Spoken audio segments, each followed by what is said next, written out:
Alright, so I got back from Kentucky on Sunday. This is what I picked up for myself.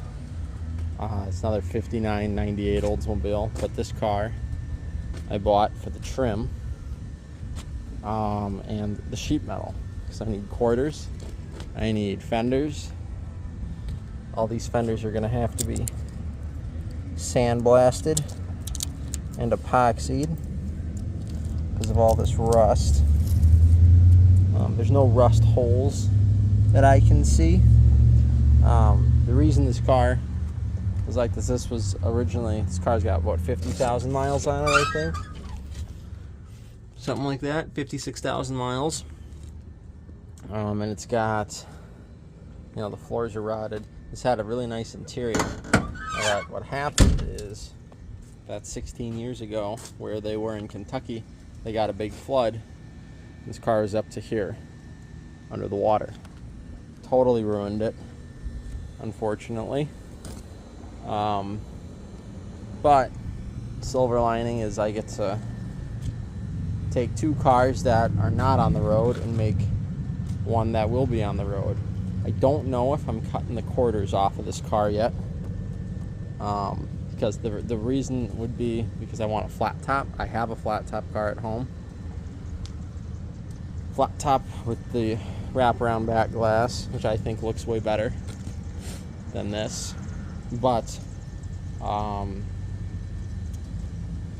there's a guy who straightens frames, and he can straighten out bodies really well. So I'm hoping I can just drop him off both cars, tell him here's one car you can measure off of, and then here's another car that needs to be pulled straight.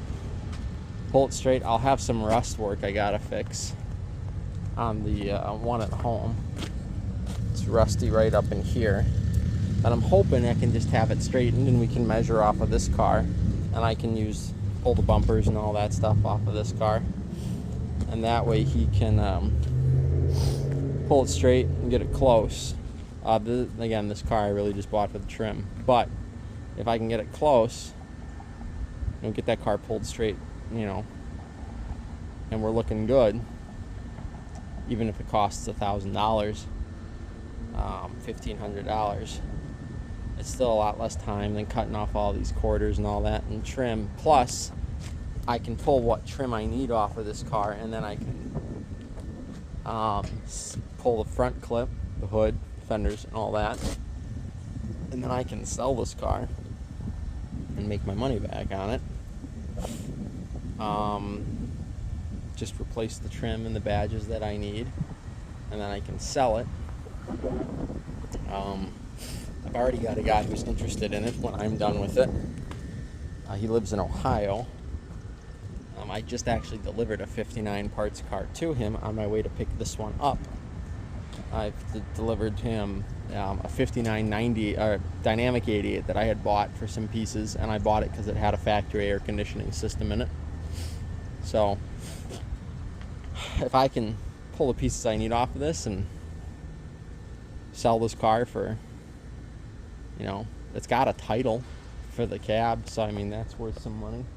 If I could pull the pieces and sell it for $1,000 because it's got a title, and it's got keys, but I'm going to be taking the keys because I need keys for my car.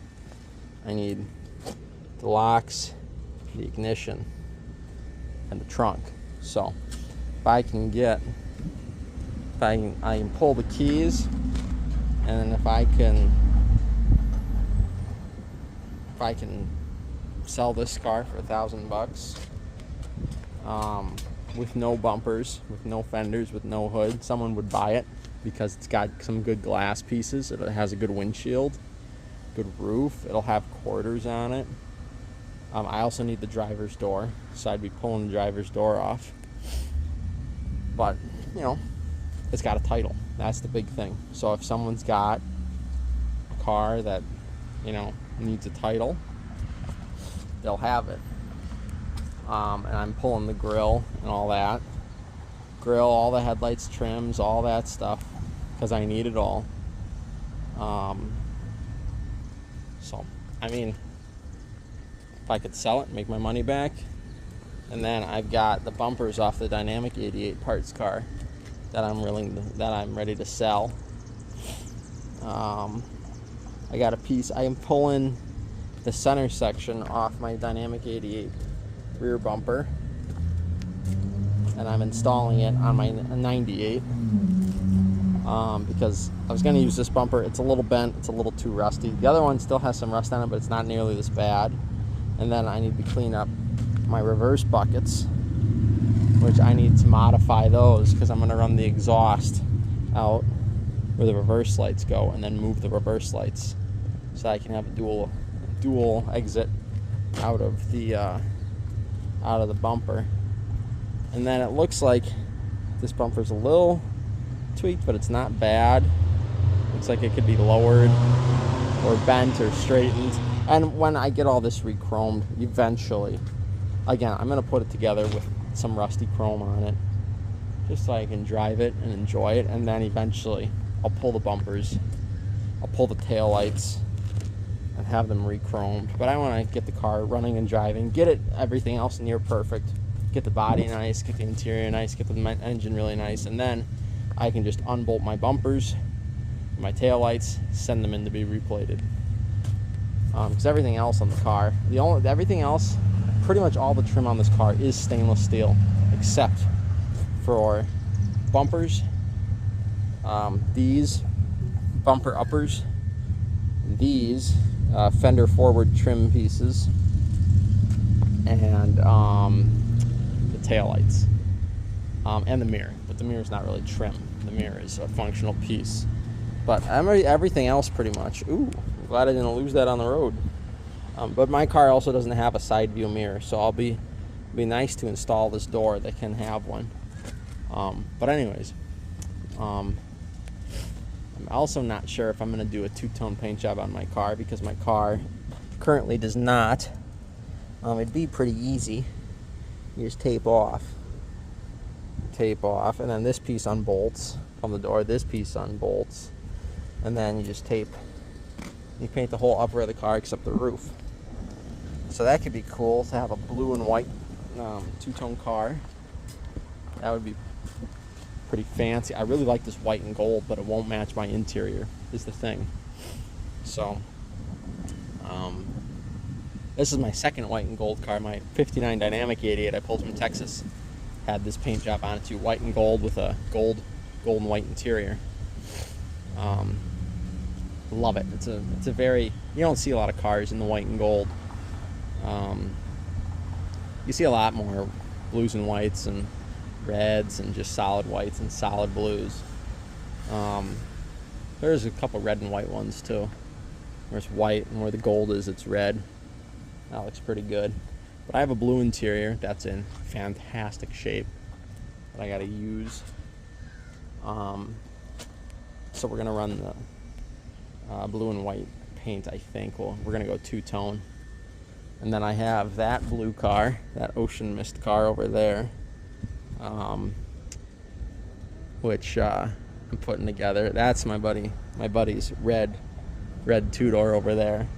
And the other car I pulled out of Illinois on my way back home from Kentucky was a 65 Jetstar 88. Has a hood and a fender, but the frames were junk on everything. But someone redid the frame a long time ago, back in the 80s. Looks like they went through and repainted it and dropped the body on and never finished the project. So bought this car for the frame to put under this red one that has a junk frame. And then this also has some sheet metal and stuff like that. That's going to be used. The trunk floor is the floor is shot on this car, but the trunk floor is actually really nice. Be a really good donor. The drop downs are really good. The quarters are starting to go, but the trunk floor is beautiful. So this will be a good trunk. And that red car needs a trunk floor too. The only reason we're not just going to run this body, just swap the floors, is because this is a 65. All the trim is different. All the holes for the trim are different. We have a title for the red car too, which, I mean, we could just swap tags. But again, everything's different. everything is different. These holes are all different because Jetstar 88 trim on the 66 runs more through the middle of the body. Everything's different on it. But the frame will be able to be used, which is good. Oh, this thing's got a beefy sway bar in the front too. That's bigger than I thought it would be for a Jetstar. I didn't realize that. That's the same size as the dynamic one, I think. Anyways, so yeah, this was a really good buy. Trunk floor is gone. Trunk lid is gone. On the edge, it flexes a lot, and you can hear it. And then all that rust just came out. Sail panel, you can see the rust holes in it. It's gone. But the one on my current car is rust-free. It's just crumpled. So that's why I'm hoping we can straighten it. Just leave it all welded together and straighten it, because nothing's really damaged on the car except this side is folded in and it's buckled. So if we can pull, get some tension, hammer it down, get it relatively straight, I can fix it from there. If I had a frame machine, I could do it myself, but I wouldn't be able to do it as good as this other guy. And I also don't have a frame machine. This other guy is in his 60s, and he's been 60s or his early 70s, and he's been straightening frames his whole life. So I got to get this car up to him before he dies and get it straight. So yeah, that's where we're at. And with this, the other thing too that this car has that's missing from my car are the gills. These sell new old stock. I've seen them sell for about $50 a piece, and not new old stock, I see them sell for between $20 and $30 a piece for good ones. And there's a dozen of them on the car. So just those little gills alone, if you bought the best you possibly could, that's over 200. Oh, 50. Yeah, that's a lot of money. 50 times 12. Whew, that's a lot of money. I mean, that's a lot of money. And even if you just bought the ones for, let's say they're $25 a piece, you know, geez, that's a lot of money for those little pieces of trim. But if you're doing a perfect restoration, you want the new old stock, if you're restoring one of these and you're paying somebody to restore it, you've got the money to afford the trim. Or you better have the money to afford the trim. Or have it, you know, if I had them on the car, I could get them fixed. But problem is, there's 12 of them. He said this car had all 12. But when I went to look at it, it is missing one, which I have some other ones. He says he found it. He picked it up and he said it's somewhere. So he says once he finds it, he's going to get in contact with me and mail it. We'll see if he ever finds it. And this car's got good turn signals. I mean, they're cracked. They're driver quality turn signals, though, until I can get some good lenses. And this car also has 3 out of 4 good, well, I don't know if they're good, but 3 out of the 4 headlamps are T3s. I've got T3s in my other 98. I've got T3s out of the dynamic, so I should have a complete set of T3s. Hopefully they work. They're sealed beams. We'll see. Because this car was flooded, motor and tranny are a total loss. These motors lock up just sitting around, you know. But I have a free 394, but this is complete. So I mean, it was flooded, but it is a complete car. The other reason I bought this car is because, there he is. Look at those hinges are tired. The other reason I bought this car, because it has a radiator. Radiator does leak. I can have it record, but to have an original radiator for one of these is expensive. It's expensive to get an original radiator. I wasn't told that the radiator leaks, but I also didn't ask if it leaks. But anyways, radiator. Both of the other 59s I bought, no radiators in them. And for the price I bought the car, I paid $1,500. Has title, has keys, has a bunch of other parts I need, front and rear bumpers. has turn signals, has a lot of trim, has sheet metal if I need it, has a radiator. To piece all that together, I could have paid $1,500 and then not had a car to sell afterwards and make my money back. So you can see they pulled the plugs a while ago and never did anything with it. I was told the motor's locked up. I have not actually confirmed that myself. I actually can't remember if there's power steering. Yeah, there's still power steering fluid in it, which is just crazy. And this car's just been sitting, so I'm gonna assume generator's junk, regulator's junk, wiper motor's junk. I'm gonna assume all the electronics are shot because it was flooded and it's that. Horns are probably rusted solid. I don't know if that battery was in the flood. It looks like it with how dirty it is, but maybe not. Maybe they put a battery in it, tried to start it, and it was locked up. I mean, water pump, I can't even. Sorry, I don't know what happened there. My thumb must have hit something. But anyways, as I was saying, we're going to assume all the electronics are junk. Starter's probably junk. Battery's probably junk, which it's a battery, big deal. But this water pump seems to want to spin. I can get some movement out of it, but it's not pulling the crank. So we're going to assume everything under the hood's junk. We've got a good air cleaner. Good enough air cleaner. It could got some issues. Straighten that out. I think I've got another air cleaner on my other car though. That's in better shape, but I have another one that I could sell. The motor oil was drained out of it after they flooded, so a lot of stuff in the motor has been, soaked with water, and then they drained the oil, so it's been exposed to air. They should have drained it and then refilled it like all the way to the brim with oil. Just fill it till it's coming out of the filler neck and just let it sit. Really soak everything in oil, but they didn't. So it's probably all toast. I don't know if the throttle actually moves. The throttle is completely frozen on my other 98. Like the linkage, everything. Oh yeah, she's not frozen, but